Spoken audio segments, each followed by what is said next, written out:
বলেন, আল্লাহ রাসূল শুনিয়ে দিয়েছেন, মুসলমানের জন্য নবী শুনিয়েছিল, তালাবুল ইলমি ফারিজাতুন আলা কুল্লি মুসলিম। প্রতিটি নারী এবং নরের জন্য, প্রতিটি পুরুষ এবং নারীর জন্য, মুসলমানের ছেলে শোনো, ইসলাম শুনিয়েছিল ইলম শিক্ষা করা।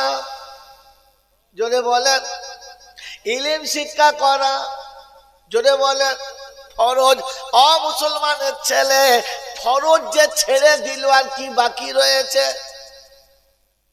ইসলাম শিক্ষা ফরজ, এটা যদি তোমার মনে ছিল, মুসলমানের ছেলে খাতনা দেওয়া ফরজ না, খাতনা দেওয়া ফরজ না, কিন্তু একটা মুসলমানের ছেলে বলো যে খাতনা দেয় নাই।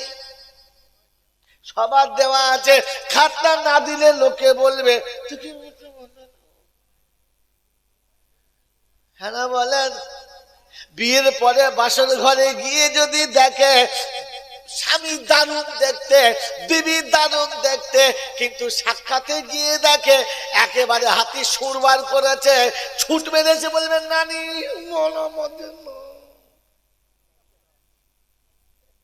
হ্যাঁ না বলে। কারণ সুন্নতটা শুধু বাদ দেয় নাই, তাতেই পছন্দ না। তো জিজ্ঞাসা করো, বিয়ে করে তো বিবির কাছে শুতে যাচ্ছ, গোসলের ফরজ জানো?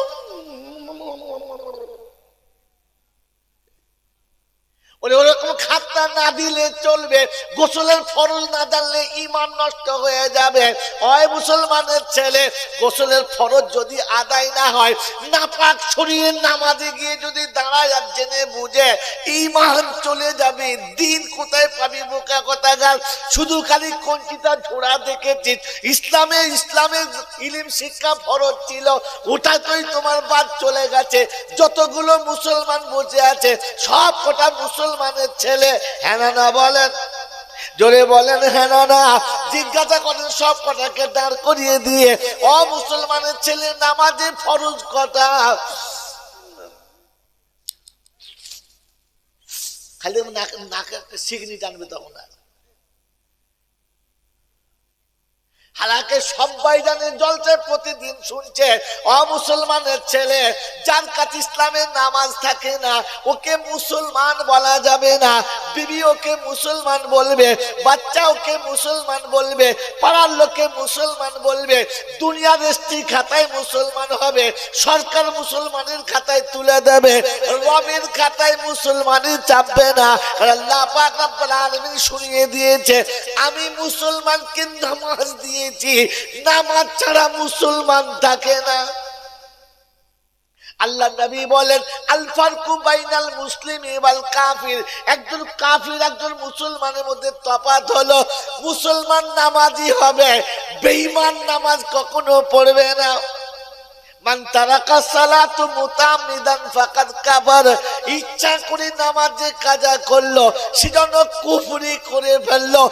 মুসলমানের ছেলে 40 বছর ঘরে বসে বসে নামাজ কাজা করেছো, 40 বছর বসে বসে রমজানের রোজা কাজা করেছো, সারা জীবন নাফরমানি করে কাটিয়েছো, বুড়ো বয়সে তসবিহ নিয়ে মাচায় বসে ফকর দালালি করতে শুরু করেছ।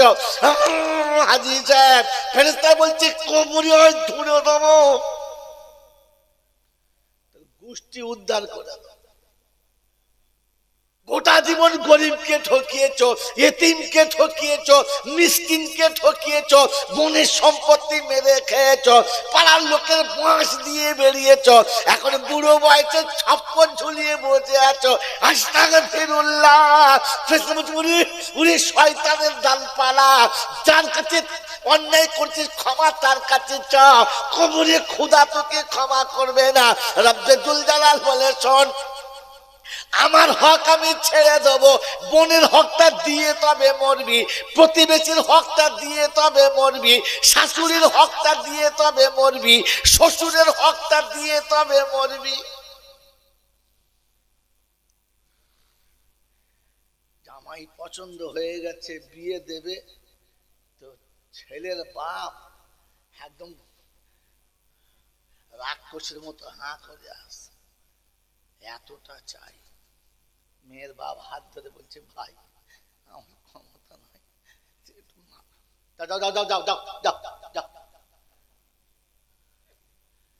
ফেরেশতা বলছে এর নামটা লিখে রাখ, নামটা লিখে রাখ, তারপরে ওর ব্যবস্থা করবো, চেক পোস্টে যেদিন ধরবো। বোঝেন না, বোঝেন না? এখন কি করবে, মেয়ের পছন্দ, ওই ছেলে বিয়ে করবে, মেয়ের বাপেরও পছন্দ যোগ্য ছেলে দিতে হবে, গলায় গামছা দিয়ে। ভাই আমার মেয়ের বিয়ে, তোমরা কিছু সাহায্য করো।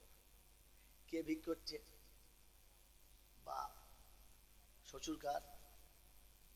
ওই কুত্তার। কথা বলে কি